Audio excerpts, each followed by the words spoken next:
the morning hookup on KFOR.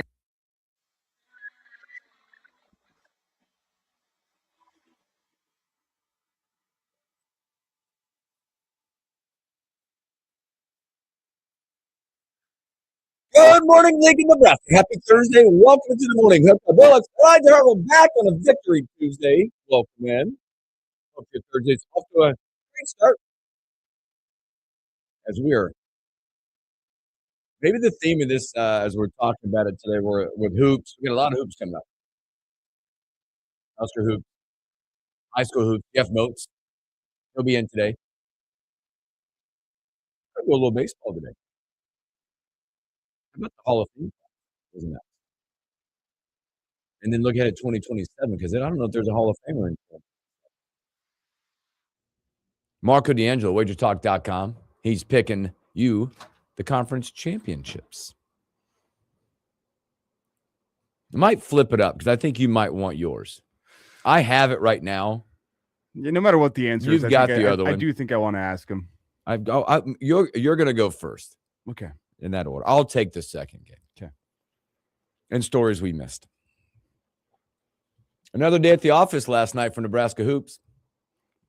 Unfortunately, if you were to check the final score, you would think that this game was probably more stressful than it was. Yes, it was not. There was like a 10-0 run in that first half that really Washington, they stayed in that 10 to 15 points down range through most of the game. Nebraska with 90 seconds left is up by 16. Yeah, just kept him at bay. Washington with the ultimate backdoor cover. Oh, boy, yeah. I was with some people that were like, no! It was the ultimate backdoor cover. But it was just another day at the office. Yeah, but it never felt stressed. Yeah, don't let the 10-point line or the 10-point finishing margin confuse you. That was not a 10-point game. Nebraska played that game 15 to 20 points better than Washington did. Absolutely. When you look at it, their defense was really good in the first half. They held Washington to like 38% shooting. Again, Washington, they attempted to try to hit the three to stay in this game. They did not do that job of that. 6 of like 21 in that range. I think they're in the 20% range. Nebraska goes out, shoots 51% for the game. Bryce Sanford just continues to roll right now with that hot hand. He played phenomenal last night. Sam doing Sam stuff all over again last night, dictating that game, controlling the pace of that game within that one. Again, another day at the office. They did a phenomenal job. Only 8 turnovers last night. They turned over, I believe, Washington just, 7 or 8 times. I think there was even. But it never felt like that. Pinnacle Bank Arena, downtown, all of it felt like a nice little party. It really did. The atmosphere was incredible. Crowd incredible. But that one thing is going to loom until we get the news. Braden Frager. That's Frager. The party was ruined. You felt it. As you've seen him go off, you've seen him come back with the boot. Connor Season spending some time with his teammate over there. What you're hearing, what we don't know, they're going to do a precautionary x-ray today. Let him get through the night last night. I heard he's going to miss some time. I heard that 2 to 4 range is the possibility. 2 to 4 weeks or months? Weeks. Okay. I heard weeks. 2 to 4 weeks. That's what I heard. So 2 to 4 months changes. Preliminary from someone. Yeah. It's in that range. Obviously, you do all the precaution stuff. They said he was really sore. The trainers felt like he was all right. They'll do precautionary stuff today. He did come out in the boot. Obviously, that's precautionary. But all that, they get it done. Still undefeated. They'll be focused on Minnesota coming up. They'll turn the page coming up. But everybody's going to be just thinking about that until you get whatever news it is later today or tomorrow, whenever that is. Because obviously right now, don't anticipate him playing the next couple of games for sure. Well, I'll also add, ankles are fickle. But as soon as you see that injury last night, you should expect, all right, that's a guy that's not going to play in the Minnesota game, probably not going to play in the Michigan game. It's a tough time of the season for this to happen, but ankles are fickle. Mm-hmm. That's why a lot of times you see that big range. If we're talking 2 to 4 weeks is a pretty huge range. You never know with an ankle. Yeah, it's a lot about what, if it's responding to the treatment, if it's high, low, where it's at. It's all, like I said, it's just kind of weird in that world. Yeah. A lot of, and kids respond different to treatment. What treatment are they doing? At what level are you very cautious about how much do you need Frager right now? I mean, you do, right? Again, I'm not saying that with you're 19-0. You obviously want to continue what's going on. You don't want to have a lapse of, oh no, here we go. We're in a big slide. You don't want to mortgage your future for the present. Yes. Because you're in a place where you are a lock for the tourney as it stands right now. You are right now. I'll just put it, you're a lock for the tourney. Yes. If you lose every game remaining on your schedule, you'll still make the tourney. Yeah, I agree. The only thing you'd be looking at is a lot of those times. I think you're in. You just hope that let's say if you slid all the way out, the rest of the way out, what does that mean? You're 19-11. Is that right? You lose 11 straight games. 19-11, and what you'd be 9-11 in conference play. Yeah. That's. Does the committee look at you different because you're not playing well? Well, let's not even have this conversation. I know. We're not having it, but I agree. But I think the gist of this is you're in. Yeah. And now being in, you want to continue to play good basketball, and you also want to get one of your major parts healthy as you do go into the Big Ten tournament, as you do go into NCAA tournament, that you're as healthy as possible going into that. So we'll wait and see. It's also an opportunity for depth. Get minutes. Garcia, minutes coming out. He played 11 minutes, and something like that was the most minutes he'd played since the North Dakota game or something. Played 11. Yeah. You also got to go, okay, where are we at with Oogie? Is he done for the year? Maybe get some minutes there if you get him. But there's valuable minutes off the bench now that can get there. Mm-hmm. We already know Kale's getting his minutes. Maybe extended it some more. But it's valuable time now to stretch that depth. I believe it's Garcia time. I think so. I think you're right. He was pretty good last night too. Almost 11 minutes. He was 2 for 3. He did hit a big 3 last night. He had 5 rebounds. And there's 2 guys, Oogie, Kendall Blue. We've heard good things about. We've barely seen this season. Guys that could step up and help try to fill that void with Braden Frager potentially missing some time. But obviously we'll learn a lot more from Coach Hoiberg next time he speaks. Yep, because crazy enough, you look at those minutes, and you always have to be wary of the legs, right? I know Rank has gotten some time. He did play 27, but you had four guys. Obviously, with Frager being out, he only played just over 4 minutes. You had 4 guys over 30 last night. 4 guys over 30. The Garcia minutes are going to be valuable coming up, but once again, Sam was pretty phenomenal. It was tied for the team in rebounds. What do you think? Was it a travel? 7. Was it a travel early? The little maybe. It was close. Little Pinoy step. It was close. Did you see him he tried to show the ref? Yeah. I don't think it was a travel. I don't think so. It was close. I thought it was clean. It looked live like a bona fide travel. Mm-hmm. And then you look at it again and you go, wait, I don't know actually. I think you just got a little crafty there. It was a little reactive call. Mm-hmm. Pretty quick. It looked, on my first watch. Got him. Wait, what the hell is that? Can't go back. Can't go back on that one. But it was a good win for them. A good win. They continue to go. What I love about it going into these games and as a fan, you never. I go to these games now and you're not stressed, right? What the team does and says is exactly who they are and how it goes. That's how they play. That's how they play. And it's recognized across. Recognized everywhere. It's hard to believe as I sit in that arena, being there, going from the Devaney days to now. I'm in awe still looking up and the rafters going, this is full all the way up to the top. What the movement has become for Nebraska basketball. You know what it was to me? I sat there last night. Actually, I was sitting here in this exact studio, and I went, Washington's a team that we talked about. Doesn't match up well with Nebraska. They haven't been great in the Big Ten this season. This is the type of game that 4 years ago, you could get tickets for $3. Yeah. Tickets for free if you knew the right guy. Yeah. Tickets for free if you knew the wrong guy. It doesn't matter. Or trying to grab a pass. Yeah. $40 last night was the $40. the best price I could find in the resale market.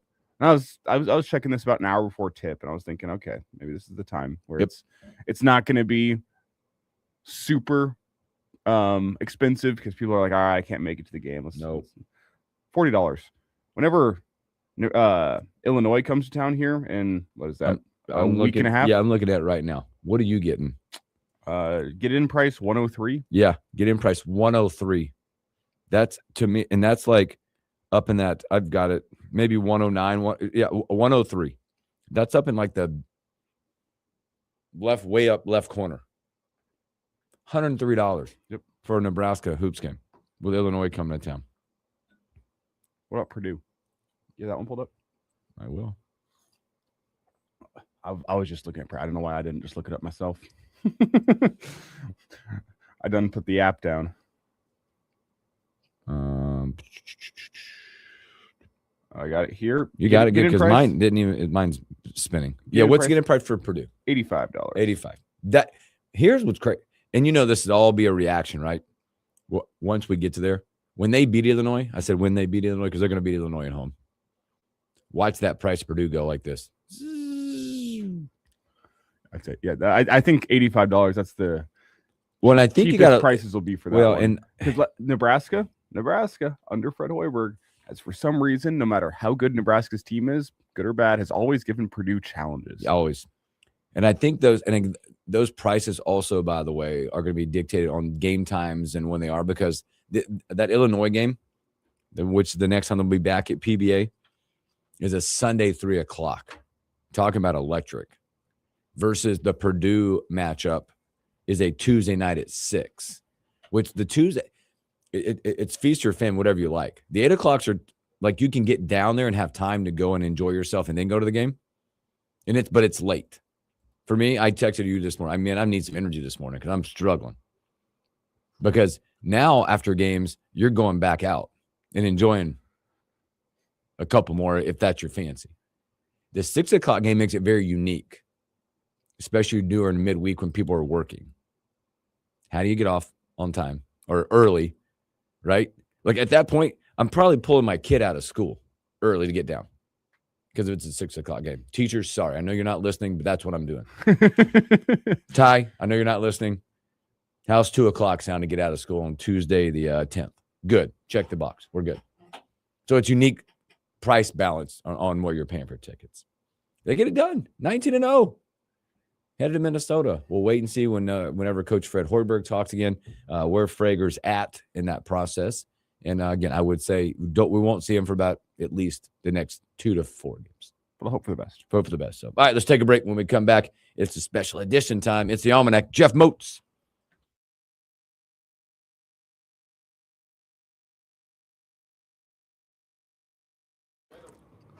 I had a really take a break. He pointed at something. Are you in here? I was going to have you log into the TIMP account. I'll sign out of it. The TIMP account should already be logged into yours. But it goes to my email too. Oh, it is already logged in? The TIMP account is already logged into StreamYard, yeah. Well, how about I get out of it? Well, we can get you to StreamYard too. What was I going to do? Or we can change users. Oh, yeah, that's what I was going to do.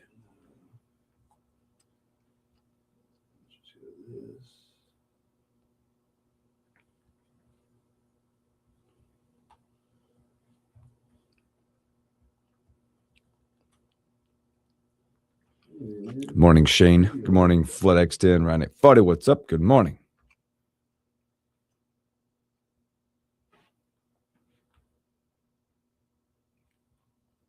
You just have to enter your name. Okie dokie.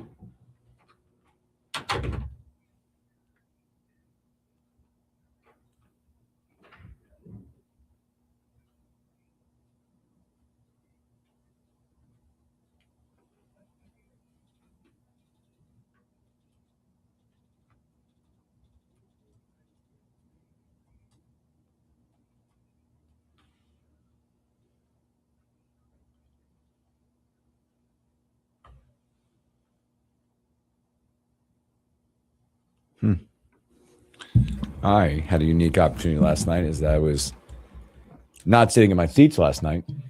Yeah. I was invited upstairs. Oh. And I had a really nice conversation as I looked to my left. And we caught eye contact.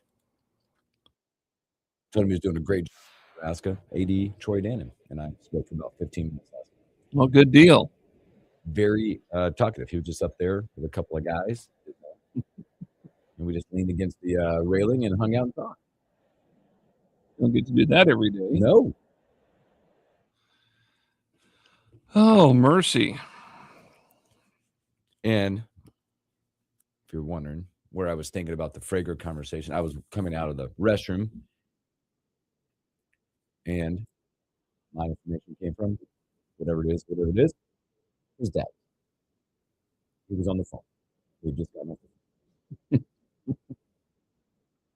Big time. You're right. I was invited up. It's a unique place to be upstairs, but I like to be down in the Coming back here.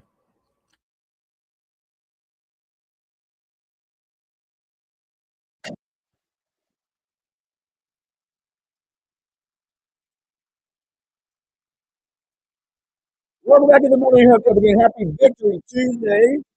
Thanks for hanging out with us on the Morning Hookup. Special edition with the Almanac. Jeff Mose. Mose, what's up? Oh, it's another busy Thursday here in Lincoln. Kids getting out of school tomorrow because it's too cold? Are you certified like Chuck on Twitter? Well,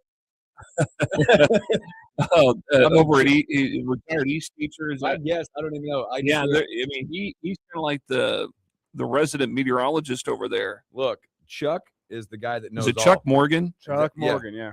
Chuck knows everything. My brother was actually his student teacher a couple of years ago. Yeah, I see his posts every now and then, and he's very creative in what he writes with his posts, and he always kind of teases what's coming up, and then he lays it out right there at the end. Tomorrow's got cold day written all over. This is what he says. This was 19 hours ago because my kids sent it to me. All right, my children. Friday looks like to be an awful day. A Yukon cold rush will burst through the area, bringing sub-zero temperatures, minus 25 degrees in the morning, walk to school, and return, blah, blah, blah. No school, right? Question mark?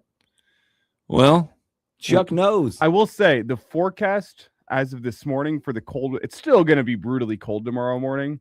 I think the wind chill from like a 24-hour rolling change is like 7 or 8 degrees warmer for tomorrow than it was at this time yesterday. Yeah.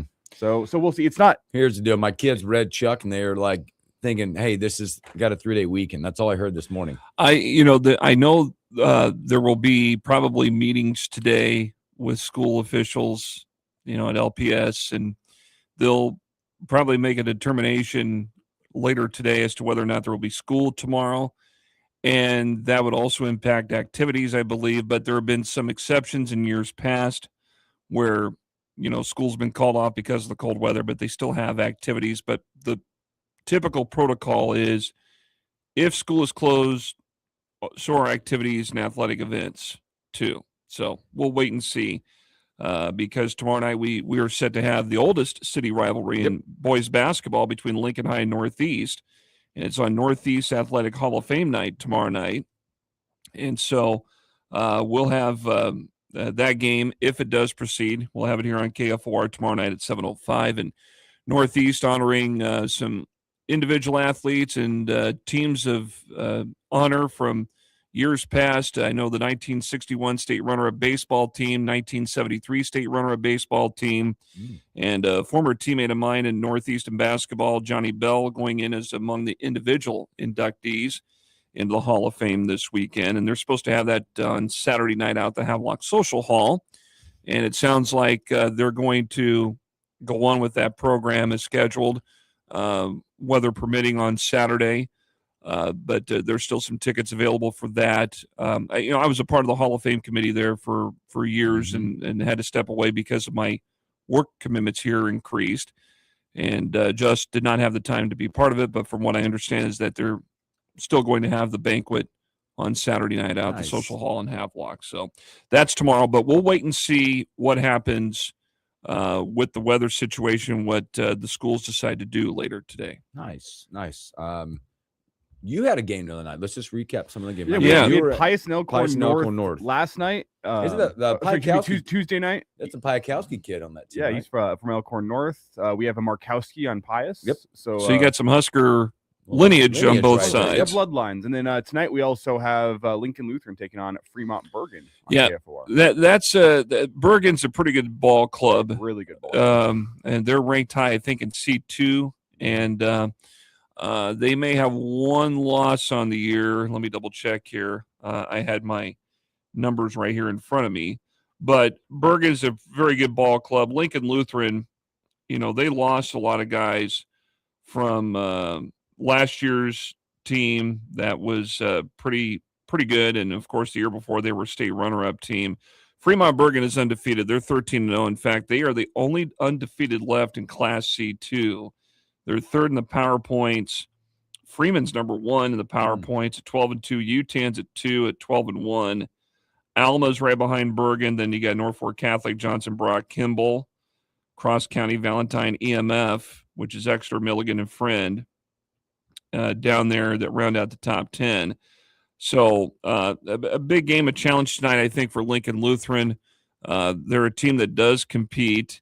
I saw them against Lincoln Christian earlier in the season, and they battled with Lincoln Christian. And to Christian's credit, they're a ball club that's been pretty decent. They're 9-5 on the season, but have struggled a little bit in recent weeks. Lincoln Lutheran coming in tonight with a 6-8 record, and we'll have that game tonight here on KFOR. Later start time than usual. 8:05 is the scheduled air time. They're thinking about 8:15 for tip because they got some other girls JV, boys JV games before the girls game tonight. So that's why there's that pushback in time. So we'll have that for you here tonight on KFOR. It'll be Elijah and Justice that will have the call. And it's all brought to you by the KFOR Sportscasters Club. Let's go back to Tuesday night's game about Elkhorn North and Pius X. Pius hung with them through the first half because an 18-18 ball game at halftime, and then all of a sudden Elkhorn North just took off. I think Pius hanging around was kind of the story of the game, where you get – I think Elkhorn North felt like the team that was in control of the game for the most part, and then Pius would go on these little 90-second, 2-minute scoring bursts where they knocked down a couple of threes, they get the ball inside. They kind of took advantage whenever Piatkowski would go sit on the bench. Mm-hmm. He was a presence on the inside Pius was struggling with, but generally speaking, Elkhorn North was able to kind of clamp down defensively. That's where it started for them. It wasn't the best offensive night. I think part of it you have to credit Pius has a tough lineup to go against defensively because they have size. They have 6'9" and 6'6" standing down on the inside. They're a young team, and you can really see like young. Some of those guys are kind of still growing into their bodies and coming into their own. So they're getting better as the season goes on. But Elkhorn North struggled with what Pius threw at them defensively, but Pius struggled a lot more with what Elkhorn North threw at them defensively. I think that's kind of the symptom of a young basketball team. And that's the lack of experience at that level that can be. But, when you have that size, and if you work on things this year, then usually that can transition into better things for the following season. So we'll see. But so Elkhorn North gets the win. And, the other night, North Star got a win at home over Kearney. And the North Star girls stay perfect. They beat Kearney. North Star girls are rolling right now, undefeated in Class A. North Star boys, as we go back to Class A here and take a look at the point standings, this is a group where, as we mentioned, 2 weeks ago, the top 3 teams in the point standings in Class A were Lincoln teams. Well, it's changed slightly. You got Southwest 1, now Bellevue West 2, North Stars 3, Creighton Preps 4, Miller North is in the top 5. The next 5 include Lincoln High, Omaha West Side, Omaha Central, Papillion La Vista South, and Lincoln Southeast has kind of stumbled a little bit here in the last week or so. They're now 9-4. They had a loss down in Kansas City at Blue Valley. I can't remember which school it was. It was one of the Blue Valley schools in suburban Kansas City. But they're 9-4. They lost to Westview last week as well. So, again, Southeast 9-4, but still a dangerous ball club. Lincoln High is a team that is surging very well right now. And if I were to face a team in town that's probably red hot outside of Southwest that I would not want to face would be Lincoln High. And so I think that's a team to keep an eye on. You've seen Lincoln High. Oh, and I was bullish on them early in the season. That you could tell they kind of need to come together. But what stands out with their team, and you'll get to hear this tomorrow night on KFOR, assuming that game goes on as scheduled, the defensive intensity that they bring is fun to watch. And if you've had the chance to see an Omaha Central team in recent years, kind of reminds me of that, where after a made bucket, they're going to set up, they're going to pressure you full court, they're going to send traps at you, they're going to send double teams at you.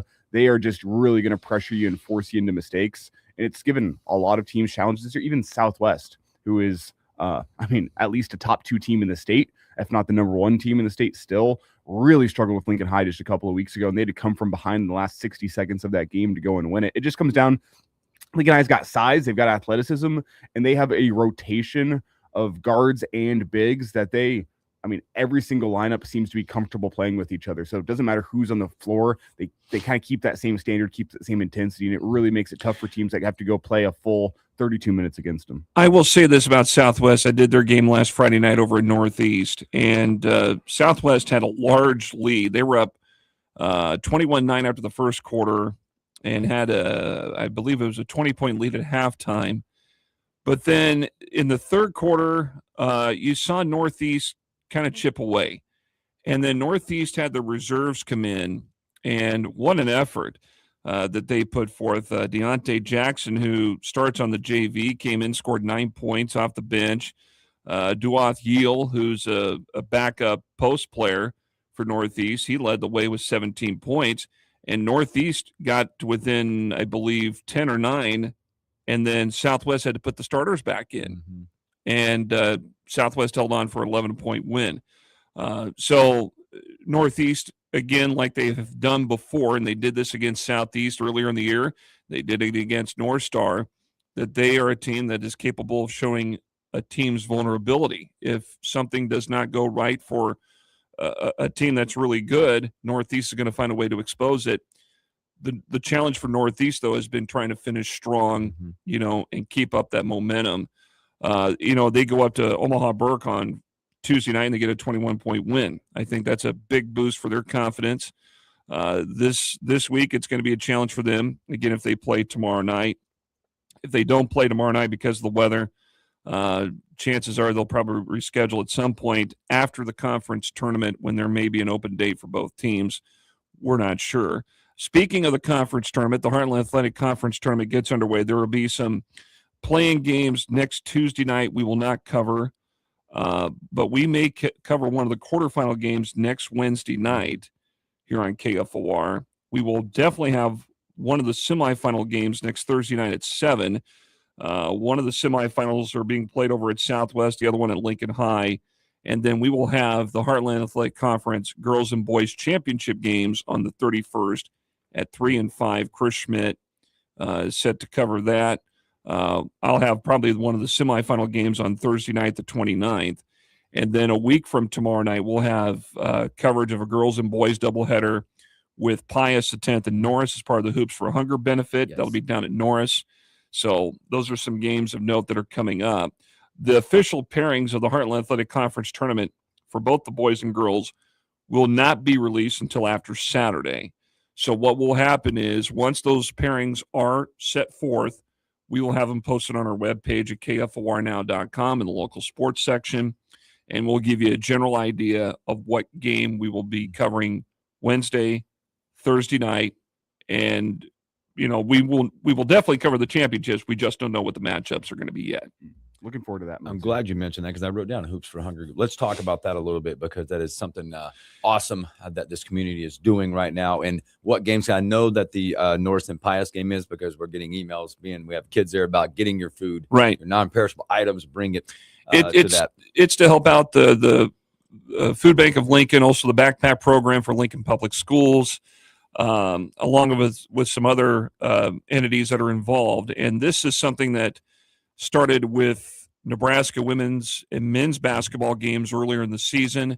There were some early LPS games that they did this Hoops for Hunger benefit that you can help donate food. This will go toward, again, the Food Bank of Lincoln and help out with the backpack program for Lincoln Public Schools. And they're doing this at Norris a week from tomorrow night when the Pius girls and boys go down there and play. And we're going to have both those games because the girls game will tip off at 6. That's a top 10 game in its own right there. Both teams ranked. And then, of course, the Norris boys will face Pius, and that's a rematch of that. That exciting that quarterfinal finish where, Barrett Boziger hit that 70-footer at the buzzer, and we all went bonkers on the air. And I don't know, what were you doing back here at the studio that afternoon? Telling everybody that I could find. You guys won't believe what we just saw in the state tournament. Come listen to this highlight. Come listen to Motzi go nuts. Motzi go nuts on his feet. I just remember Tim Bob was doing the game with me, and we were both jumping, and Tim Bob was going crazy. Everybody was. It was just, you never thought with that desperation shot. I mean, it was a tied ball game, and you never thought in maybe a million years that that thing was going to go in, but Barrett Boziger just heaved it, and it went right through the cylinder, right through the net. Unbelievable. But that's going to be the rematch of that game from last March, and so that's coming up next week, and we'll keep you updated if anything else changes along the way. Mostly plenty good high school basketball. We do need to talk one of the biggest stories in Nebraska high school sports in recent memory. That is a consensus top 5 quarterback in the country, Trey Taylor, the Nebraska commit, transferring in. He's going to be going to Millard South next season. This is a telltale sign of how the landscape of high school football in the state has changed so rapidly in the last 5 years. Go back to COVID. That's when there were restrictions in place. Everybody from Lincoln Public Schools on down decided that we're going to play football. We're going to have fall sports. The one district that did not participate in the fall was Omaha Public Schools. And you saw, I don't want to say a mass exodus, but you saw a lot more of the high-profile players or athletes in not just football, but a lot of sports in the metro that may have been playing for a school in OPS to transfer out. Either going to a Creighton Prep or another parochial school, or they may be going into the Millard District, West Side, the Elkhorn schools, or Papillion La Vista, Bellevue schools, whatever. And I think that hurt OPS. And I think for the most part, OPS has been in recovery mode since, and they're slowly working their way back. Now, Omaha North football has been a juggernaut for a long time, and I don't think they were hit very bad, and they're still a very good football program up there. But things have changed, and now you bring in a kid like Trey to come in and play at Millard South, who has won the last 2 state championships. There was controversy that came up this past season because Millard South had to forfeit that victory that they had in the season opener out in Las Vegas. And because of some mishaps when it came to, I believe it was domicile-related situations for some of the kids. There were people that were talking, well, they brought in the Wheeler kid from Grand Island. They brought in a couple of kids from the Kansas City metro area. What's going on. But I think for the most part, Millard South tried to stay within the umbrella of what the NSA policies are. You see on Twitter yesterday when Trey made the post that he was going to go play his senior year of football at Millard South, but live in Lincoln because of access to the Husker facilities to prepare, once his football season wraps up at the high school level, that he can get ready for his transition to Nebraska. That raises a lot of flags because how are you able to live in Lincoln but still go to Millard South? And that's something that we're still trying to figure out too. There's the let's see. I asked the question on Twitter yesterday, and the answer that seems to hold the most water, and a lot of people say, oh, well, Nebraska's got open enrollment. No, not really. It's not like I'm going to live. Yeah, it's not. It's open enrollment, but it's not this. It's not that. So the seeming, it's not even a loophole. It's a rule. The option enrollment. So all high school athletes, or really all high schoolers, are entitled to one option enrollment. And if the high school football players get that option enrollment in by May 1st, you get one throughout your high school career, you're allowed to go compete for a district that you do not live in. Now, this is not hard and fast. There are some districts that are closed. For example, Gretna. Gretna is a closed district. If you remember back whenever they had to forfeit their state title a couple years ago, it's because they're in a closed district and they had a domicile-related issue where a player was not – he had parents living in two different places, and the permanent residence ended up being a spot in Papio as opposed to a spot in Gretna. So that was an eligibility concern. I know Elkhorn, they are a closed district. I believe Norris is a closed district. Norris is as well, yeah. So there are some closed districts, some open districts. Assuming Trey gets his paperwork in, the Millard schools are an open district, which means he is allowed to live in Lincoln if that paperwork gets filed and approved and go play for Millard South. That seems to be the rule they're using. That seems to be the big issue. I know Omaha has dealt with this a lot more than folks around here in Lincoln. So it's something I really had to educate myself on yesterday, because Lincoln has not had a big concern. Considering just LPS, the district is so large, this hasn't really been an issue for folks. You can live anywhere in Lincoln and go play for any of the sports teams that you want to within Lincoln, because the district is all encompassing here in Lincoln. So it's a little bit new to have somebody in Lincoln going up to the Millard schools and going and playing for them. But that seems to be the option that they're going with. And it should note, this is not the only recruit or commit that Nebraska is pushing to come move within state borders and come play high school football in Nebraska next season. Well, and that, again, that also further changes the landscape of high school football in this state. I remember when Christian Lacouture, when he committed to Nebraska, he moved to Lincoln from College Station. Yeah, down in Texas. And he was playing at Lincoln Southwest. We did some games with him. He came and actually helped coach my midget football team way back in the day. Yeah. Him and Josh Banderas. Yeah. And so he was going to go to Nebraska. And then all of a sudden, he changed his mind. Right before signing day. And then I think he ended up where at LSU? LSU, and he was, as a true freshman, their starting nose tackle. I want to say a couple years into his career, I think it was either a sophomore or his junior year, he ended up busting up a knee. That kind of changed the trajectory of his career. But he was an instant starter down at LSU when he went down there. I just remember seeing that kid go out there on that field for Southwest, and this kid was just huge. And I thought, man, I mean, if this is kind of the trend, where if a kid wants to get a head start on his college career, whether it be coming to Nebraska or, there may be a kid that's being recruited here in the state that is going to be looked at by another high-profile Division I program, they may opt to do the same thing. I mean, that's where we're at now. I mean, not every kid in Nebraska is going to get an offer or a look from Nebraska. They may get offers and looks from other major programs and say, you know what, if they're going to treat me this way and I want to get a head start on my career at the next level, maybe I will transfer into Iowa City or to Columbia or to Norman or wherever. If they're going to offer me the whole ball of wax and roll out the red carpet, that's going to be the new trend. Now with Trey coming in, we won't have the 2-year schedules released until next month. But if Millard South is playing a Lincoln team and they're coming down to Lincoln to play, I would like to see that kid, see what he's like throwing the football, running the football.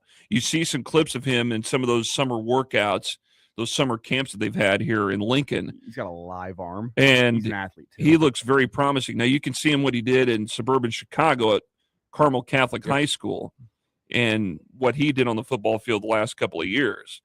But I'm intrigued to see what this kid's going to be like. And he could be dominant in the state of Nebraska at the Class A level. We'll wait and see. I have also heard rumblings Millard South might be looking to play more of a national schedule next year.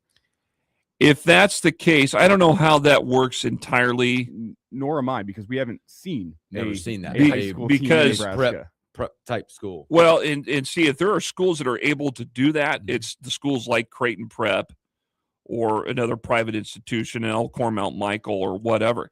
Now, I remember there was a period of time for years that Creighton Prep would play like Kansas City Rockhurst in football, but they always play them in basketball and baseball and other sports, wrestling included. But football, it's such a week to week setup for scheduling.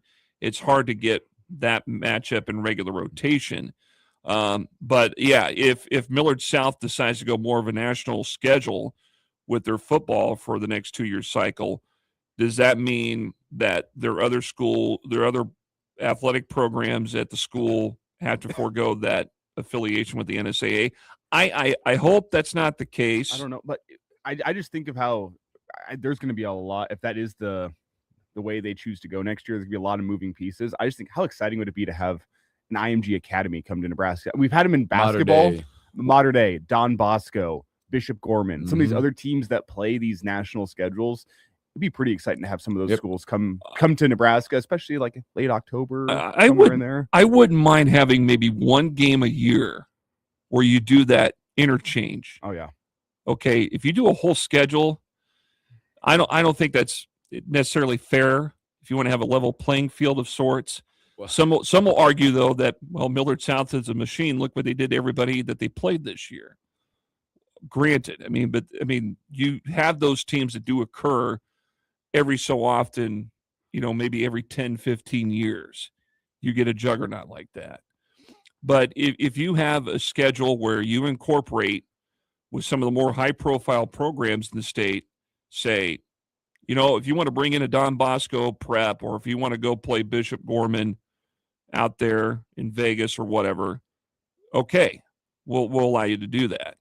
We're just speaking off the cuff here. We're not saying that this is in the work stages right now, but if it were to come up, why not incorporate that?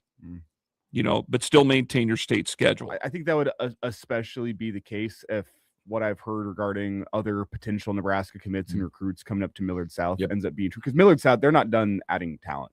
Let's let that be known. They're not, whether it's Nebraska commits and recruits or whatnot, they're not done adding talent. It is what it is. But you could also say, let's say if you got a team here in Lincoln that, next year East looks like they're going to be a team that's going to be tough to beat in football. And I think Southeast will recycle too. But let's say East gets on a tear. Let's say Southeast goes on a tear and they win a state title. They got the same moving parts. Any school in town that does that, could you see that being beneficial for them too? Where if Nebraska's bringing in a kid that's a 4 or 5 star prospect, he could land at one of those schools. I think in that aspect, it's a dangerous game the university could be playing with this state and these state high school football coaches. Right, because I think you could drive a wedge between your program in that situation. That's just my opinion. To play the other side of it, the fact you could raise the profile of Nebraska high school football on the national stage. You could absolutely potentially get some more resources for these high school football programs, and it could be self-fulfilling for the university where you raise the profile of Nebraska high school football. Now there's more resources being driven to Nebraska high school football. Now there's more talent to be had in Nebraska high school football. It's a double-edged sword. It really is. Well, and the key in this whole scheme of things, the key is this: balance. How do you find that balance? And that's going to be the challenge. If they go down that road, if the schools go down that road and go that route, and you got to find a way to balance it out. Well, we'll see. It's a very, very, very interesting development. Very interesting, very fluid. And I'm sure there'll be more stuff coming as we go along the weeks and the days and all that stuff. But again, tonight, we've got a game, later game. Fremont Bergen, Lincoln Lutheran boys basketball. It'll be Elijah on the call and Justice. I know our promo says Justice will have it because that was originally scheduled, but Justice had a busy night last night with the Nebraska men's game. And busy night Tuesday with the high school game. Yeah, so 3 nights in a row. That's especially with he's still a college student, and then he's got a busy Thursday class schedule. But that's a good challenge for state tournament stuff too. Because you're getting them ready. You're getting a workout in. You're preparing for the marathon. So we'll have that tonight. It'll be Elijah and Justice that'll have it here on KFOR. 8:05 pregame start, all brought to you by the KFOR Sportscasters Club, and then we'll keep you posted in terms of the school situation tomorrow and whether or not games will be played tomorrow around town, and we'll go from there. There you go. The Almanac, Jeff Moats. Moatsy, appreciate you. Have a good early sports weekend, fellas. Yes, appreciate it. That was Jeff Moats, the Almanac, right there. We'll take a break. We'll come back and wrap up hour number 1.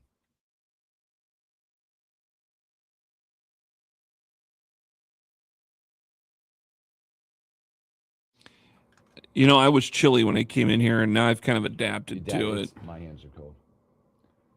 If you're chilly today, just wait for tomorrow. Oh. Well, I got to drive up to Omaha to pick up Jamie from the airport. Yeah, it's gonna be one of those days where you're just hoping and praying the car actually starts. Well, her flight is due in around 9 tomorrow morning. So I'm going to be warming up my car starting at like 7:30 and then leave about 8 o'clock to get up there. So, yeah, I'm just kind of interested to see how that alternate. I haven't had a chance to read all those tweets and stuff that you had yesterday about that rule, but I mean, that's interesting. That the Millard district is still open. And it was something I was thinking about yesterday. I wonder if that is a potential solution for the NSAA to maintain a competitive balance, whether you just have an open division and a closed division in terms of what you allow for enrollment. Well, that'd be splitting up Class A Mm-hmm. and even Class B to a degree. It would require a complete restructure of your current class system. But I wonder if some districts would go to closed if they saw that opportunity of, we can play in a district or in a class that is only other closed districts. It's only other people playing for their neighborhood teams or whatnot. Well, but a closed district, you could probably define that as, like in the case of what Trey's going to do, live in Lincoln and going up to Millard South, and they're an open district. If LPS says we're going to close the district and only kids that live in Lincoln can go from one school to another, or live in one part of town, go to a different school in the other part of town. It's so interesting. I mean, it's an interesting dynamic. I just wonder if that is a way to maintain a little bit more competitive balance with, even Norris, they're a closed district, but if I remember correctly, their district actually extends a little bit into the southern part of Lincoln. Traditionally it has, yeah, because you can live in way far south Lincoln. It would open up a whole new can of worms with districts gerrymandering, if you will. But see, like Standing Bear opening up, some of those kids that have gone or would be going to Norris are going to Standing Bear. Mm-hmm.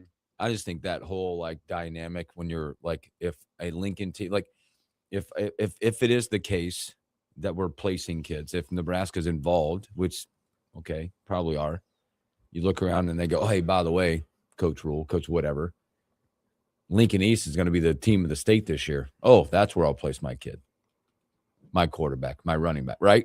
Yep. Or wait a minute, then the next year it'll be a shifting. That's the part that's a little that's kind of scary. Like a high school football coach's tape. Yeah, it would be interesting to hear what they have to say about it. If this is a wedge driver between the university or any university, but again, it doesn't matter. Be more Nebraska. It's not just Nebraska. Yeah, it could be a lot of schools. So, all right, fellas. Thanks, Mozi. Appreciate you. Thank you, Mozi. Yep.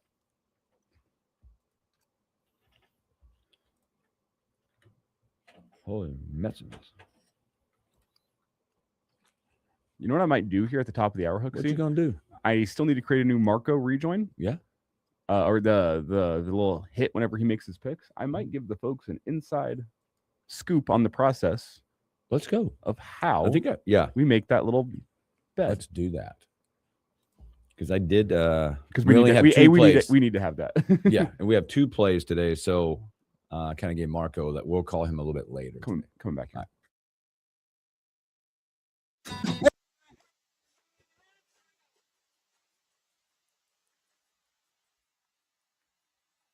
Welcome back in the morning hookup. Special thanks here to the Almanac Jeff Moats. It's interesting conversation surrounding that. They're calling it controversial. They're calling it this and that. I want to look at the great side of this, that you're getting a quarterback that is all in on your school. Trey Taylor at Nebraska. That'll be close. That can do good things. Like he can compete. He can be at the facilities. He can meet recruits. Because there's a lot of takes on this, and this is not the kid's fault, by the way, so don't go at the kid. I'm watching him. He's having to answer a lot of stuff because he even said his drive now, the school he's at now to home, is the same drive he'll have from Lincoln, Omaha. The kid inserted himself into a hot button high school issue in Nebraska. Don't take it out on him for using the rules that are in place. Let's look at it from the Nebraska point of view. This could be Nebraska on the cutting edge. Yeah. Being able to get a guy in Lincoln as a senior in high school. And let's also, this clues you into Nebraska's plan.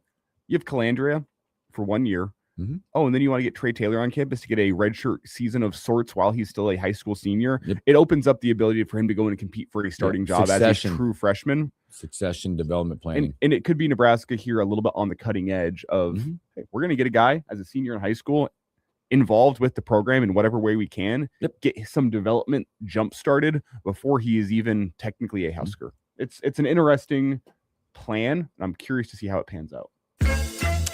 Yeah. So again, I think there's some very positive stuff to this. So I would encourage you all, if you're out there, don't go at the kid. I think he's doing what's best for him and probably his future. Come in here. Okay. Coming up, Marco D'Angelo with WagerTalk.com. A little baseball talk and some stories that we missed. It's going to be a lot of fun. So refill the coffee, do what you got to do, and we'll be right back.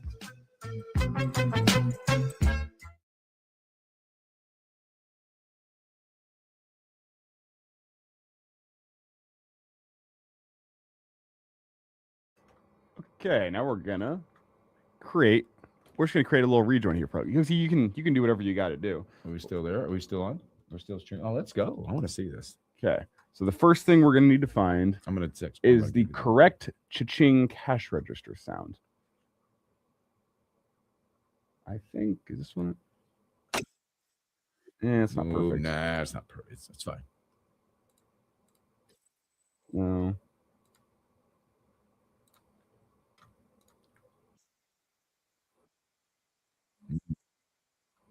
That one's all right.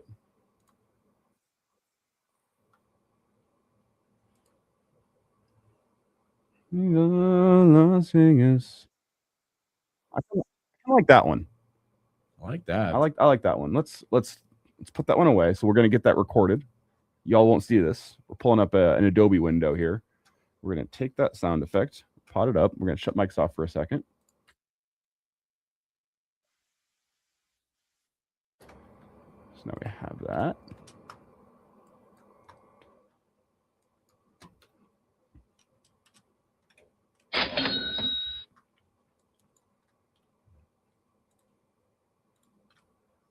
Ooh, that'll work for I like now. that. That's nice. Now it's not the Elvis Viva Las Vegas, is it? I thought it was. No, maybe not. Let me check this.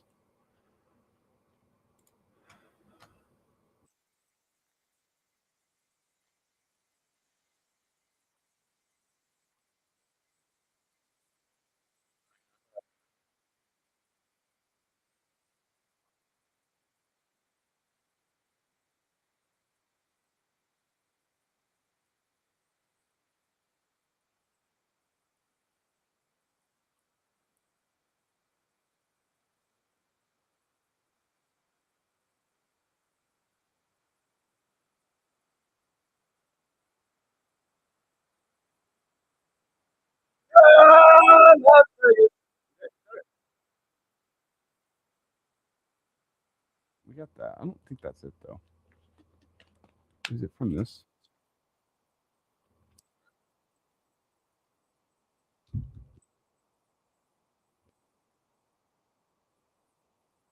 It's there.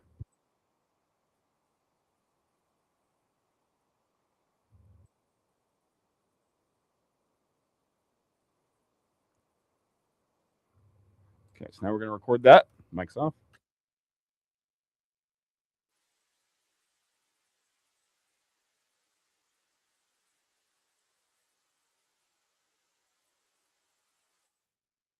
That should be what we need. Look at you.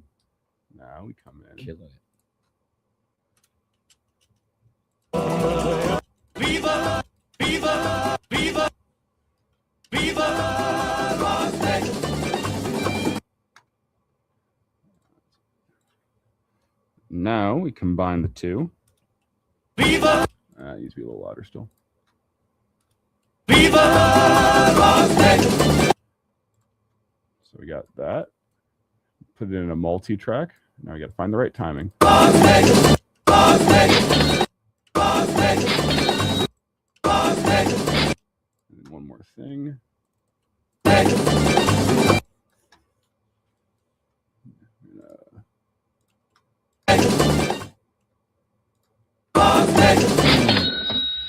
Is that? I don't know. Again. Viva Las Vegas!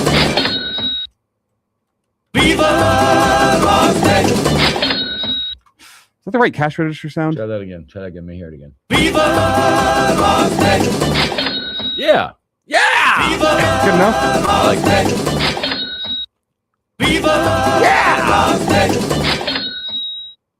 Viva Las Vegas! Try one more thing here.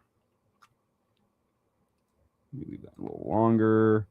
A shorter fade out.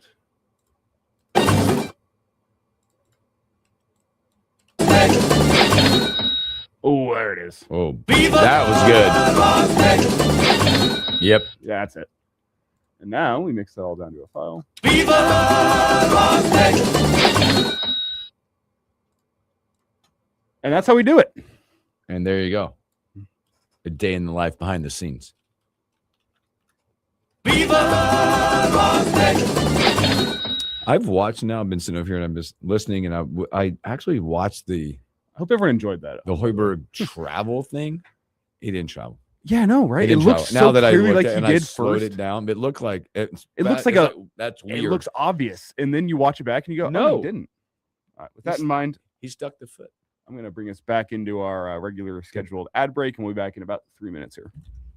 Active Liver contains a powerful blend of turmeric, milk thistle, and globe artichoke extract, all natural ingredients that help protect the liver so that it can protect you from toxins. It's like giving my body a daily detox. I've never felt better, and my energy is through the roof. And my doctor is already impressed with how much better my numbers are looking. So if better health, more energy, and detoxing your body are some of your priorities this year, get Active Liver today and start the year off knowing you're giving your liver some well-deserved relief. Active Liver is available online at Amazon or NewNordicUSA.com. Or pick some up today at your local CVS, ShopRite, Meijer Grocery. Are now available at Wegmans. New year, new you, new...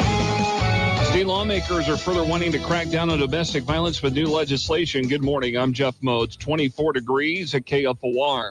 A package of bills aimed at better handling domestic violence-related cases and homicides have been introduced in the Nebraska legislature. In a noon-hour news conference Wednesday inside the Capitol Rotunda, Lincoln Senator Jason Prokop said his bill, LB 1000, would increase the penalties associated with violations of protection orders. As I've spoke with advocates, family members of survivors, and law enforcement, it's really clear that protection orders are only as good as long as they're followed. And we've seen way too many tragedies in this state over the course of the last year when those orders have not been followed. Prokop says his bill and the others included are critical to protecting Nebraskans. Going on at this hour in the Nebraska legislature is the State of the Judiciary address. We'll have excerpts of this coming up in later newscasts.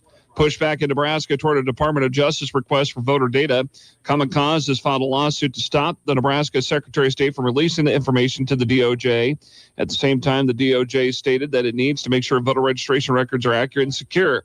The data it's telling states to hand over includes voters' full names, birthdays, addresses, driver's license numbers, and partial social security numbers. There will be a hearing on Common Cause's lawsuit in Nebraska January 29th. And it's the second and last day of the Broadcasters Unite for Life Winter Blood Drive for the Nebraska Community Blood Bank with our sister stations Kix 96.9, KFRX, and our media partner 1011 News. It's happening until 5 o'clock this afternoon at Havelock United Methodist Church at 60th Memorial. On Wednesday, 109 units of blood were donated. The goal is to get over 200 units. Walk-ins are welcome. Details register up at KFORnow.com. Mostly cloudy today, a high of 36. Staying mostly cloudy tonight. It will be cold, 3 below zero, the overnight low. And then cloudy tomorrow, slight chance of snow with a high around 5 above. It's 24 now. I'm Jeff Motes, KFOR News. Hi, this is Jeff Motes, Visit Lincoln. As the winter months drag on and cold weather has us thinking of the spring and summer ahead, it's time to start your engine and head over to the Museum of American Speed on Sun Valley Boulevard. It's a must-see for racing fans, car enthusiasts, and anyone who's living life in the fast lane. Voted recently by USA Today as the #1 best attraction for car lovers by readers, the museum features great collections, which includes the addition of the Unser and Herzog collections most recently. Iconic selections await on all 3 floors as you cruise through an extensive collection of classic cars, vintage race cars, pedal cars, retro toys, rare automotive memorabilia, and so much more. My favorite is the cars that grace dirt tracks across the country, including the days gone by Lincoln hotspot of Midwest Speedway. Whether it's your first visit or first in a while, make it a pit stop to this amazing and uniquely Lincoln gem.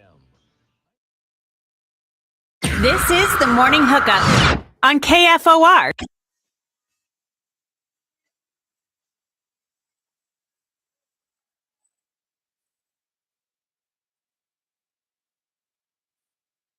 Welcome back to the Morning Hookup, hour number 2, moments away. Marco D'Angelo, where's your doctor? About 10 minutes. We'll do a segment. We're going to break. We'll go back and bring Marco on because he's going to give you conference championship place. I texted them to you. So you have them. You have both of them. You can kind of know where he's going.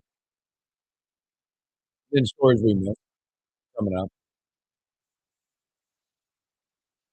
Cold out. Cold here. Cold night. Woo! Wasn't lying. I was sitting here and it's just like started to get really cold, like it kicked on or something. The AC. Yes, it did feel like that. I think that means probably the heat shut off briefly. Something. It felt like I'm like, what is happening? But we've talked. This building has got unique biohabitats in every single room. I don't understand it. Some are humid and warm. Some are cold and dry. Because you must be getting cold. I'm pretty warm in here. Oh, is it because you closed the door this time? Hey. Usually you keep it open. You guys keep it open for the little flow. Caleb started doing that. I like to keep it closed for the most part, especially this time of day. I'll keep it open whenever the building's a little more empty, but sometimes feeling disruptive. Sometimes hijinks ensue on the outside of this door here. So disruptive. Also, by the way, last night got a chance to talk. I know the dad. There was a Pro Bowler in the house last night, Nebraska basketball. Luke Gifford. He was in the house last night. I have to show you the picture. My kid. It's a cool moment, but it'll take me time to find it. But in 7 years ago, I think, same situation where we were last night. And I know his dad. Luke was there. Isaac was there last night. Pretty cool. Mm-hmm. See those guys hanging out. My kid Ty, we've been going to games forever. Couple of cool moments for him last night, just knowing people. And I think in life, when you're good to people or you treat people right, they remember. We were sitting somewhere last night, and one of the place we go, one of the girls that used to work there, who I know, and I know that all this, whatever, looked up and she goes, "Do you remember me?" Not to me, to my kid, to Ty. And Ty was probably like this big at the time, 7 years ago. He looked, she was the one. She's like, "You're the nacho kid." Because Ty goes to this place and orders nachos every single time. The nacho kid's hilarious. Well, they also, but that's what people do in that business. They remember. People buy that. There was another gentleman that walked in, and the same lady now goes, "You're the Doers guy." Didn't know his name. He gets Doers and water every time he's there. You're the Doers guy.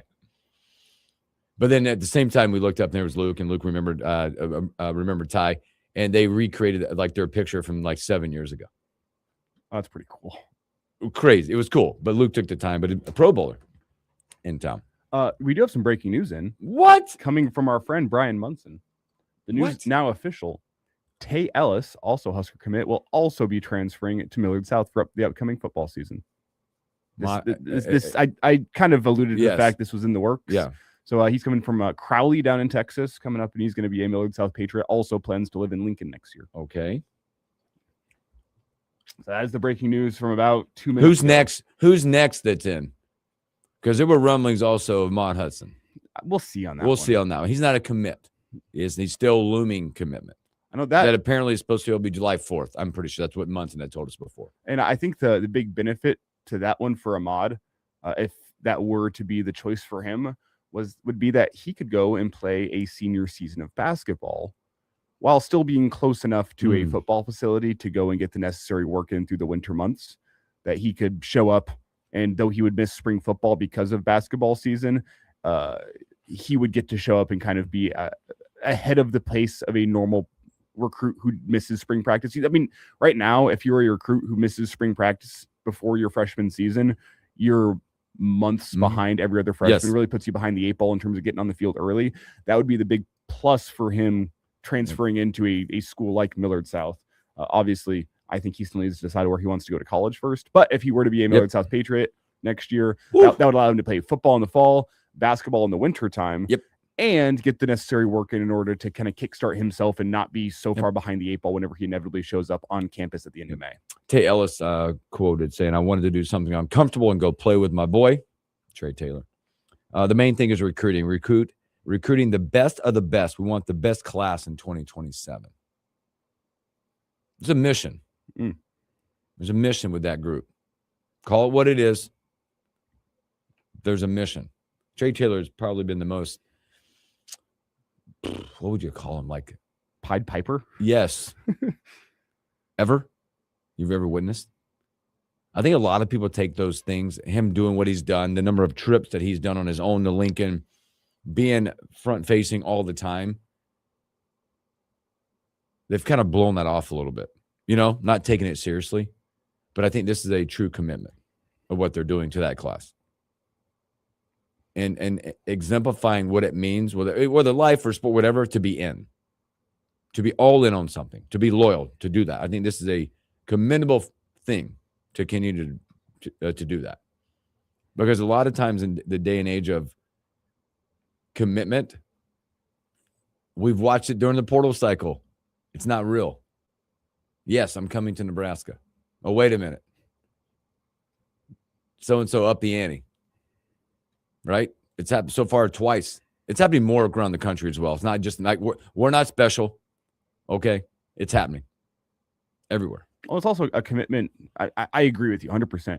But it's also a commitment. We know for skill position guys, especially, your window, about 2 years to come in and make a difference before that transfer portal window is going to come calling for most of these guys. You have two seasons to make a difference, prove to the powers that be at whatever university, hey, you're worthy of the NIL funds you're getting. That's more of the factor here. A, guys want to get play time, but B, the folks that are writing the checks for these universities want to see return on their investment. And if you're not providing a return on their investment within 2 seasons, you kind of get kicked to the curb. So you need to show up early, be a guy that's willing to put in the work. And the earlier you can show up, the earlier you can get on the field, the less likely it is that a couple seasons down the road, you're going to be looking for a new home. So that's another factor on all this. Yes. So again, Tay Ellis is going to join fellow 2027 recruit Trey Taylor. I'm going to say Trey Young, like him. Trey Taylor. Again, I will reiterate what I said last hour. Millard South is still not done stacking talent for their season next year. No, and it's not just Nebraska kids. I think there's more from other parts that it's happening up there. That's crazy. It's great. A super team in Nebraska. Yeah, boy. Isn't that weird to even say, to think about? Which also, I think, one more before we get there. I want to talk a little baseball real quick before we get to Marco, because, it comes around. Hall of Fame. Guys wait for years. They get 10 years, right? 10 times to go. You get a couple good ones, I think, made it into this. You had 2. You had Carlos Beltran jump in, 84% of the votes. And one of my favorites to watch, especially in the defensive end, he was a brave baby. Andrew Jones out in center field. Dynamic when you look at theirs. Well-deserved in that. Their votes going in and looking at the rest of it, because, it takes 75% to get in. The next year, what I'm getting at is, you got a lot of first-time eligible guys. Every year there's first-time eligible guys. There's other guys that are still vying to get in their tries. You look at what next year, and the guys that aren't in yet, potential to get in as they continue their process. You have a Chase Utley, 59%. And this I'm going to go in to give you 4 or 5. Andy Pettit, sitting there at 48.5. Felix Hernandez. Let me note before you go any further, that is where I draw the line of guys that I think are truly deserving. There's some good arguments for some other guys, and I think there's I agree. There's 1 or 2 guys further down the list that I think should be getting more attention than they are. But Utley, Pettit, and Felix Hernandez to me are all Hall of Famers. Because then right behind it's an interesting one at 40%. Is A-Rod. I don't think he gets in. In terms of his playing career, I think he probably deserves to get in. Yep. I don't think he does because of the off-the-field drama. And we all know what I'm talking about with PEDs and everything. I agree. And then a guy that I think, for baseball fans, holds a special place in your heart, but if you go back and actually look at the career, I don't think necessarily deserves to be a Hall of Famer, is Manny Ramirez. Manny Ramirez had star power. If you go back and actually look at what Manny Ramirez was as a ball player, is he a Hall of Famer? Oof. The line or the standard has been set so high for the MLB Hall of Fame. To me, he gets into the Hall of very, very, very good. Very good. I don't think he gets into the Hall of Fame. Personally, we'll see. It should be an exemption for next year when you look at the list for Dale Murphy to get in. A guy further down the list, and there's some interesting names that I will be curious as the years go on, what their attention goes to. Dustin Pedroia. That's a name that I'm curious. Is he a guy who ends up getting in someday? David Wright, which David Wright might be nearing the end of his candidacy, if I remember correctly. They're getting close. Yeah. But the last one that I don't think makes it in, but I think has a better argument than what his percentages would say, because he's only at 8.7%. We got 37 votes. Torrey Hunter. Yes. Torrey Hunter never quite had the star power, but man, was he just super solid for what? It was like 18 seasons? Yeah. 18. Was he 18 seasons? He played forever. I think a career 19 seasons. I didn't think he played 19. Wow. 19 seasons. He finished his career with 50.6 wins above replacement, a career batting average of 277 with 353 home runs, 2,452 hits, and how about almost 1,400 RBIs? Not to add, or to add to that, 195 stolen bases. Wow. I think next year is an interesting year when you talk about guys like you're talking about right now. I think next year, when you look at, so these are the two guys that will probably, they're the headliners for first timers. Buster Posey. Where does Buster Posey fit? Maybe not a surefire slam dunk. And John Lester are two guys, first timers that'll jump on. Past that, you're looking at, I just had this. Brett Gardner, Kyle Seager, Ryan Zimmerman. Next year's a year where if you're on the outside still, it'd be interesting to see what the vote looks like when you look at guys like that. There were good ball players that I think eventually will be getting in. Like a Buster Posey, I think eventually gets in. Is he a first-timer? John Lester, is he a first-timer? I don't see a first-timer on next year's list. Posey might be the closest. The closest. I doubt it. But I do see now what do the votes look like next year for a Utley Pettit Hernandez, a jump for a Torrey Hunter, by the way, who just finished, again, you mentioned his sixth time. How about a 9-time Gold Glover with Torrey Hunter? Wow. What about Gordo? The Hall of Fame for the Royals. I love me some Alex Gordon. I love it. He's gonna have a tough argument, because what I'll say about Alex Gordon, was he ever the best player on the Royals team? It speaks to how good the Royals were whenever he was playing for the Royals, and I don't think the Royals win a World Series without Alex Gordon. No.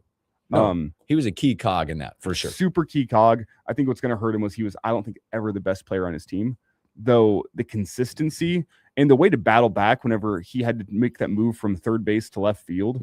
Super admirable. I mean, the type of guy that every single youth baseball player in Nebraska should be looking up to in terms of how he handled his career.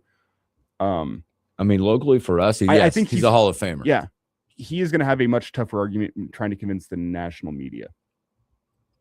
Though I'd love to see him. I'd love to see him there. Yeah, for sure. So interesting conversation. I think it's something to watch next year with the Hall, the way the players are coming up. And hopefully, because it is, I mean, it's unique because you get 10 tries to get in. Eventually you get your way up or you don't. But not lowering the standard too much where it becomes a hall of really good players. That's what makes the MLB Hall of Fame so special, is it really takes an amazing career to be a Hall of Famer. Yes. Can't necessarily say the same for the NFL. The NFL has a great Hall of Fame, don't get me wrong, but it's even more special to be an MLB Hall of Famer because, hey, there's not a certain number that get in every single year. Yeah. There's not a quota to hit in the NFL or in the MLB. There is in the NFL. In the MLB, it all comes down to what you did on the field. That's right. There's seasons where there's no Hall of Famers. There is, and that's an interesting case for maybe 2027 when you look at it. So, all right, let's take a break. It's not waiting any longer. Good talk. Thanks for hanging out with us. We got 2 plays and a whole lot more coming up with Marco D'Angelo, WagerTalk.com.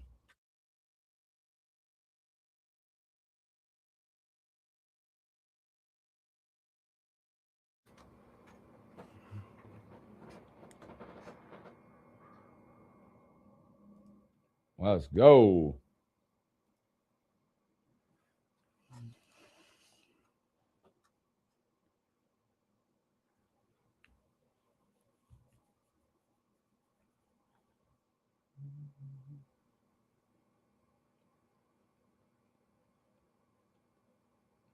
Baseball dropped some new gear out there. Nebraska baseball. Sweet hats. Still the block end? It is. I missed the skinny end. No, it's the block. Man, they got like Herbie on the sweet little Herbie on the side with a baseball bat on the hat. I dig it.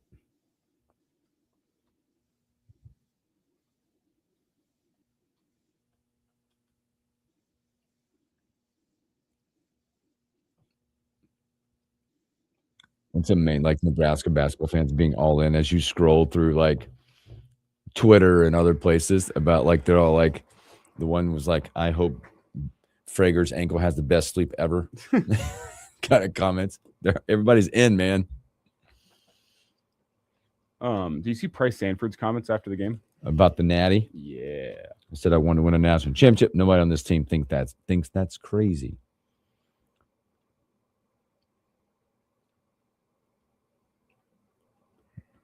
He's on a little heater right now, too. 20 plus, 22 or more in the last 4. Mm-hmm.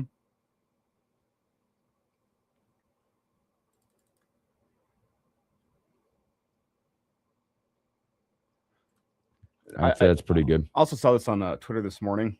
There's a lot of concern out there about Frager. Top 5 teams find a way to win without key players. Yep. Yes. The next, you feel like this team is built like that. I need to get Marco on the line, go but for it. I'll just leave you with that thought. That's such a good comment. Top 5 teams do find a way. Next person up mentality, not to leave the guy behind, but next person up. And I think you mentioned earlier, Jared Garcia time.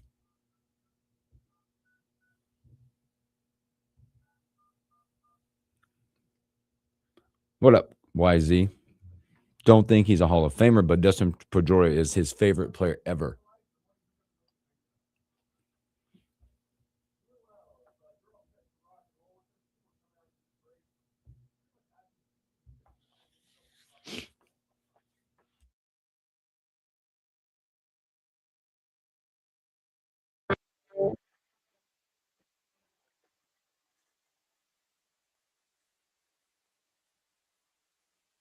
Welcome back to the morning hookup. Let's get right to it here. Our guy from Las Vegas, Marco D'Angelo with WagerTalk.com. Marco, what's up, my friend? It's that time of the year. It means we only got 3 games left of the football season. Man, I don't even like to hear that. But you can't get us down because Nebraska basketball keeps rolling out here. They are an incredible run that they are on, and got another win last night. But there's a little thing in Vegas that people are a little more interested in. The line actually was 10.5 on last night's game. They missed by a hook. We know. I was around people when they last layup went in. That was a backdoor cover for the ages. And it's what you're going to, when the success that a team has that Nebraska's enjoying right now, and they have, that was they had run off I don't know how many in a row against the spread prior to that. But they're going to start paying a tariff if you want to bet Nebraska.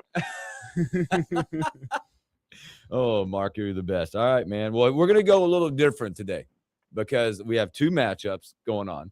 One person in this building is a fan of one of those matchups and those teams.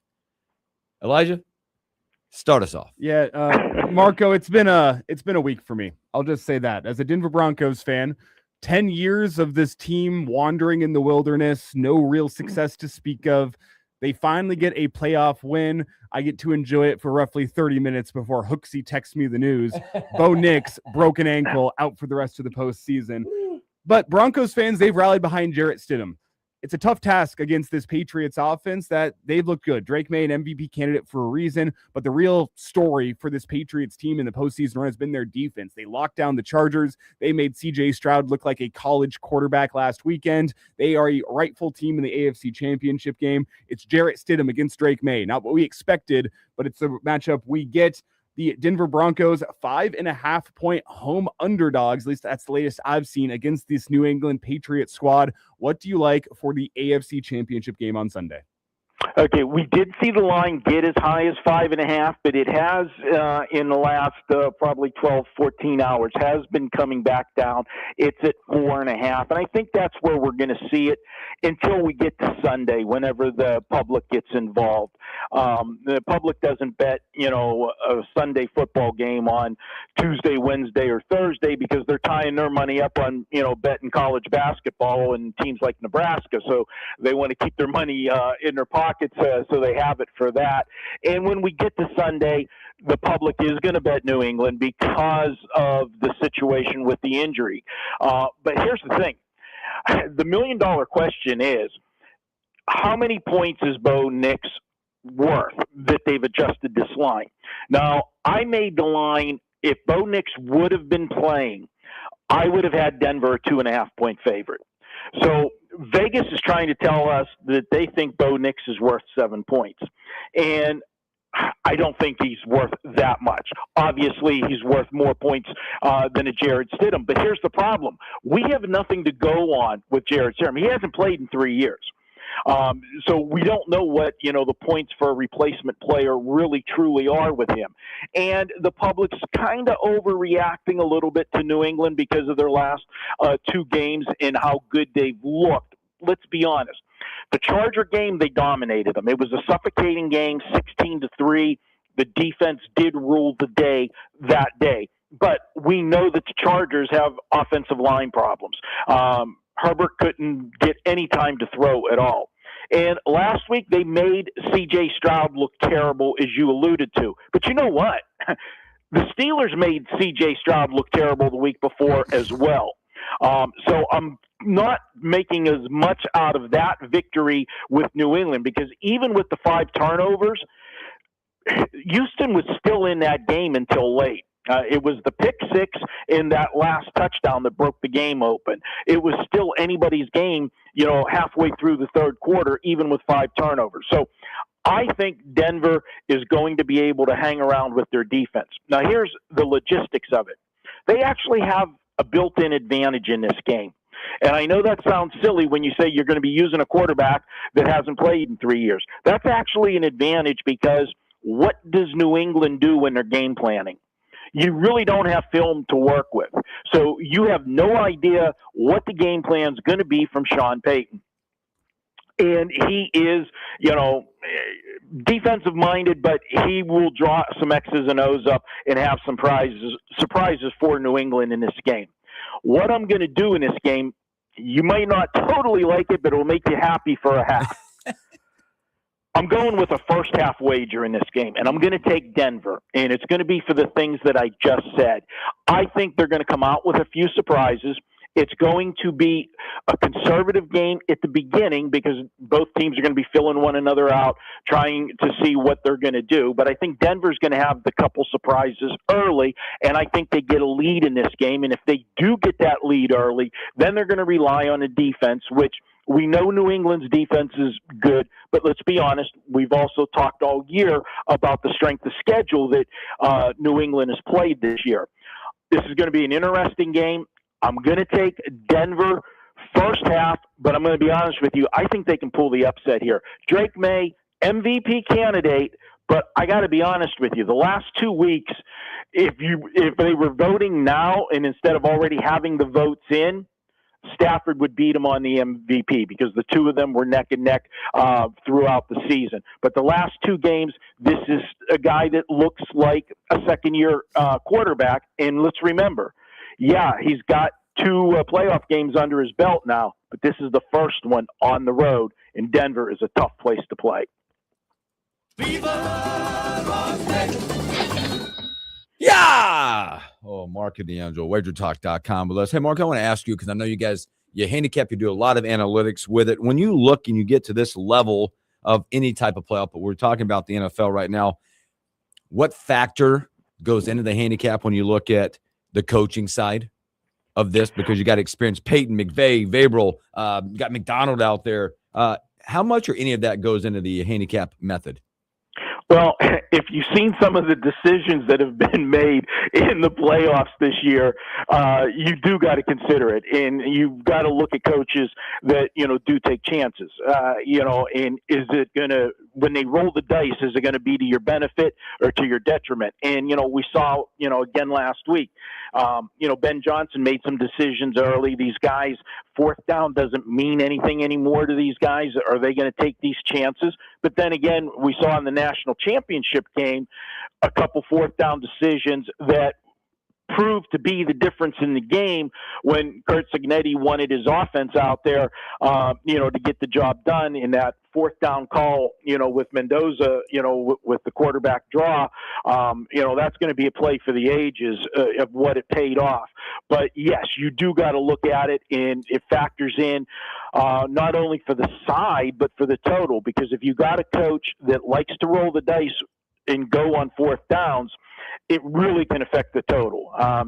Especially if these guys are gambling, at their own, 40-yard line on a 4th and 2, if they miss, you're setting the other team up, for a score. So it does make it tougher in deciding, but I think that as you go further along, and we always say the cream rises to the top, you're getting the better coaches and the better coaching decisions. And I think you'll see, games played more to where they should be instead of all the chances that we've seen.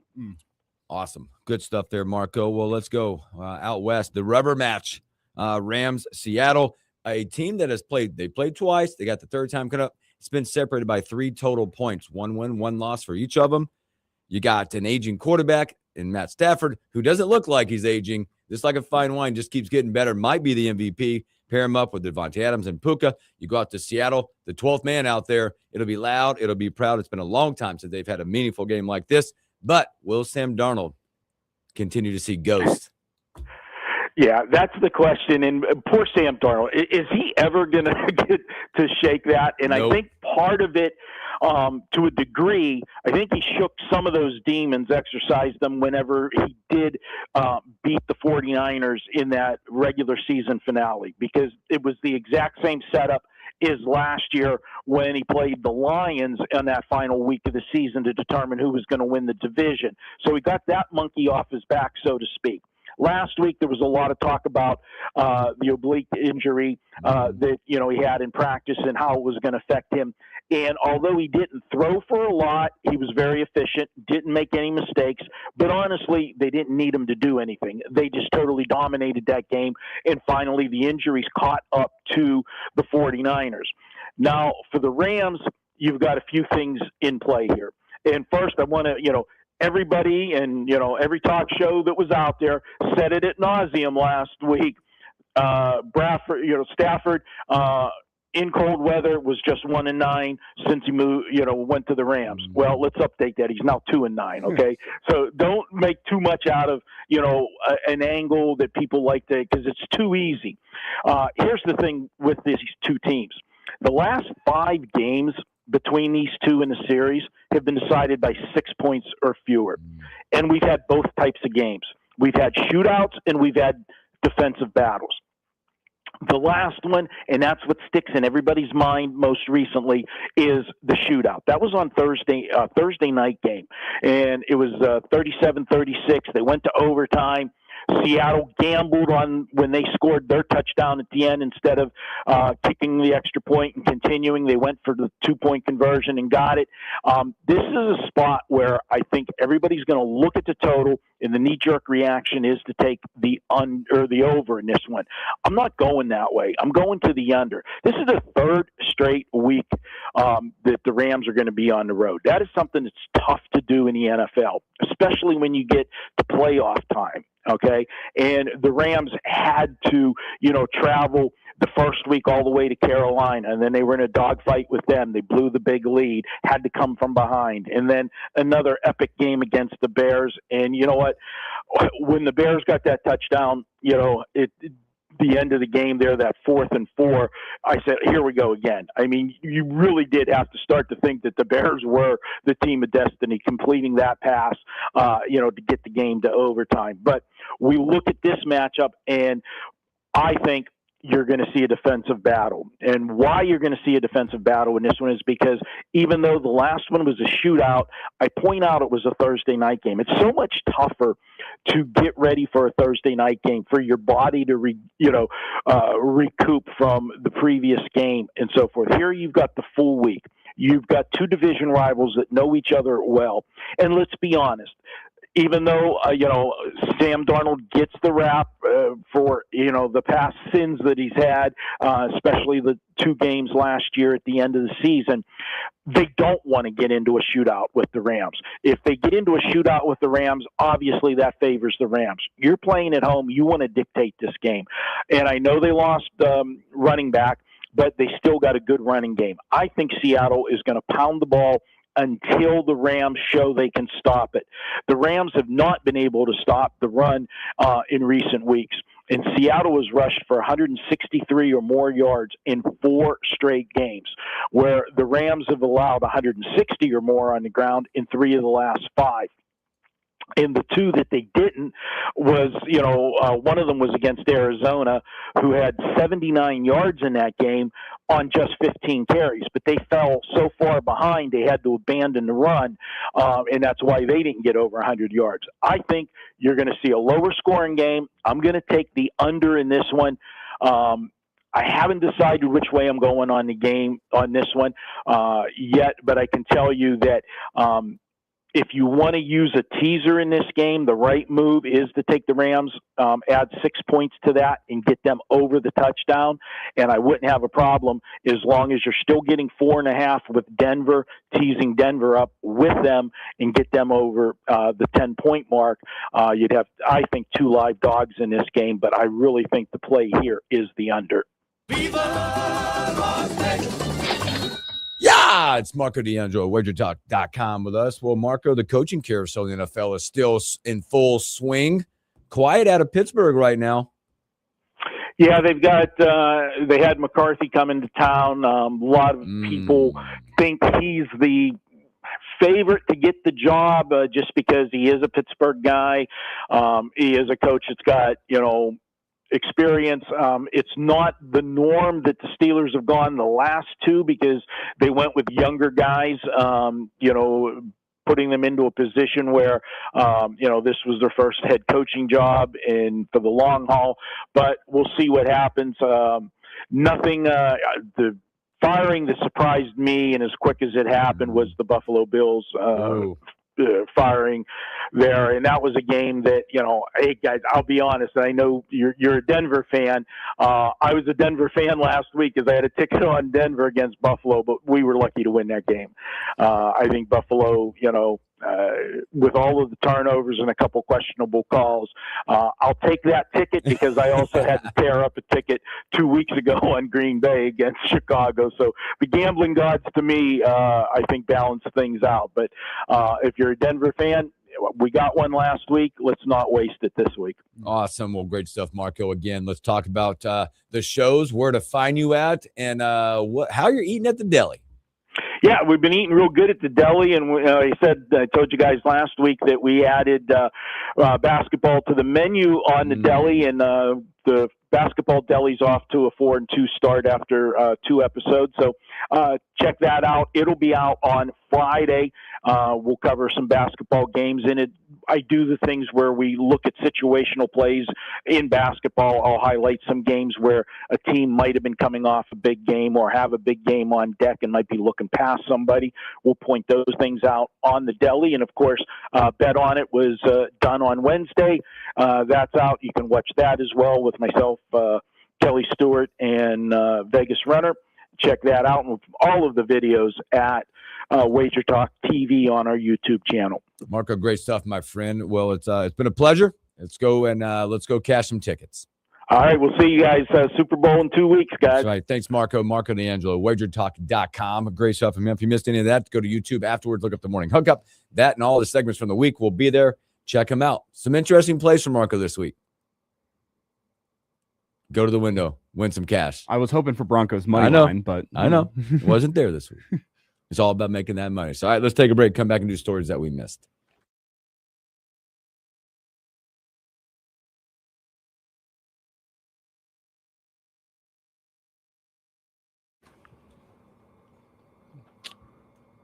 I had to get that. It's always interesting because I think we've talked about that in the NFL or whatever playoff type thing. When you get to the point of this juncture, how important coaching is, how important those decision-making processes is. What, been there, done that conversations. I'm going to take a second here. Do it. The stream won't hear this, I don't think, so you might just get 60 seconds of silent stream. Hooksy, you'll hear it, but the radio audience won't hear it. Well, we need a chance to replay this in stories that we missed. Yeah, let's go. What is it? I think you'll know what it is.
I'm shocked. Yep. Every time I hear it, I'm shocked.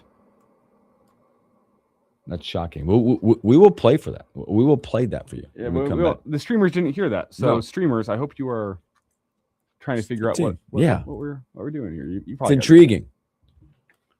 Sometimes you just got to, eat a little humble pie. I think I won't spoil it. I was gonna say what he said along with that, but And sometimes it comes out of the places you don't expect it to come from,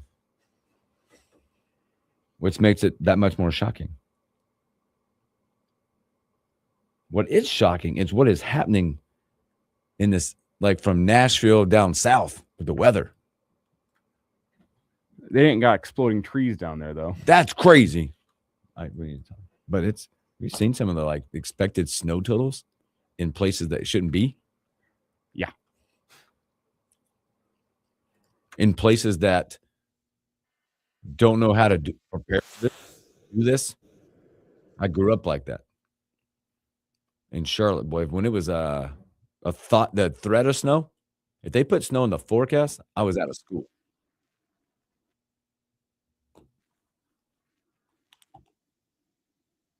It's wicked. What was it like? What was that looking about the snow totals of like Nashville?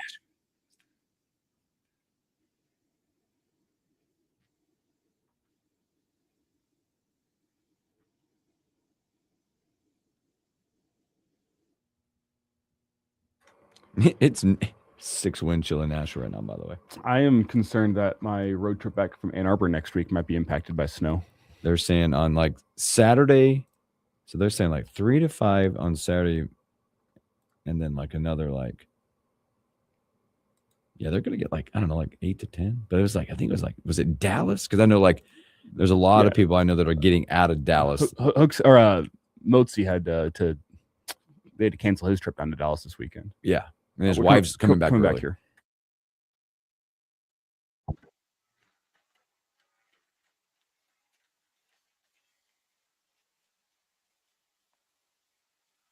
Welcome back in the morning hookup. A few moments left hanging out with you guys on a beautiful Thursday. Special thanks here to Marco D'Angelo with wagertalk.com. If you heard of it, it is sad. We got 3 football games, 3 NFL games, 3 football. for the season. Left. Marco will not be with us next week. He'll be back with us. Super Bowl week. Can't wait to get his take on the national anthem. You won't What want to color miss the Gatorade basket? You won't want to miss because we do. He does bring props. Bring game props. This will be more towards actual players and game props than it will be of Gatorade and heads or tails. National. He might go national anthem, but usually it's all geared towards that. And it's interesting on when the props actually come out in Vegas. It's like the day before. It's weird. He talks through the process about when they come out, when they get their sheet and all that stuff. It's going to snow this weekend. I keep thinking about this. It might snow locally, isn't it? Because I was just talking to people like there's a weird deal like Nashville and Dallas and all the southern areas are getting prepared. It looks like only light snow for us. Just cold. Some light snow maybe on Saturday. I think they just put out the cold weather advisory, just busted out for Lincoln. Problem being, I am always the resident shoveler around my house, and if I am not around, is there anything that your roommates do? Because I hear you do, like you shovel, you cook, I do the dishes. You do the dishes. You typically like clean. Like, what do they? They clean out the garage. Well, not right now. They're not. It's cold. See, I'm trying to. I don't understand it. They leave windows open in the middle of freaking winter. Come upstairs this morning. I'm like, why is it 15 degrees in my house? Oh, there's a window wide open. What in the? I wouldn't know what to do at that point. Close the window. Yelling at somebody. I'd be waking. They're probably gone though, weren't they? Yeah. I'd see. That's one of those things. Like my guess is the window was open in order to yell at the dogs and tell them to come inside, and the window was left open. Is that one of those moments like when you're a kid, and you like? I remember a couple of times, not a lot, because I was a good kid. Is that one of those moments where you get home tonight before everybody else does, and you're just sitting in your chair staring at the door? Well, I'm never the first one home, and also I have high school basketball right. tonight, so there's a good chance the roommates will be in bed by the time. But you know what I mean, right? There was the moment where it's like one of your parents, you walk and you're like, oh, shoot. What did I do? Oh gosh. Hey, buddy, you trying to warm up the entire neighborhood? Yeah. Good morning, Barn. All right, you ready to do? Let's do stories that we missed. The stories we missed. The morning hookup. Time flies, by the way, in life and everything. This blew me away because this happened 20 years ago today. 20 years ago. 20 years, think about where you were 20 years ago. You know, I probably don't remember this. You've seen it. Kobe Bryant scored 81 points in the game. It was 20 years ago. That seems like it was like a few years ago. One of the my late, great Kobe Bryant, number 2 all time in that category, will 100, but he scored 20 years ago. One of my earlier sports memories, watching that on SportsCenter. I was 20 years ago. I watched it. 7. I didn't realize it this morning. It was amazing what they did. They did the highlights of it. They took back, and it wasn't current day. They flashed back. And you know who was doing those highlights 20 years ago for that game? Stuart Scott. The late, great Stuart Scott. Mm-hmm. It made me stop in my tracks to listen to Stuart Scott go through that performance, an 81-point performance. But it was 20 years ago. They also dropped a new Kobe Bryant shoe today. It's an 81-point shoe game. That's fire. I love that. I only bring that up because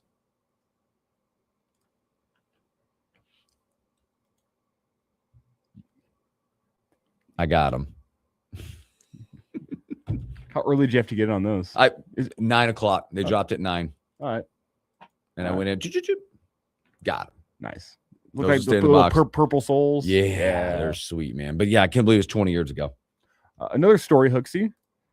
The post from Paul Feinbaum, a mea culpa with a massive side of crow. There can be debate on whether Indiana had the best season in college football history, but there can be no debate. It is the greatest story in the history of the game. And what made it even more amazing is how people misunderstood what Kurt Cignetti was doing in Bloomington. But let me assure you, nobody was more incorrect in understanding that process than me.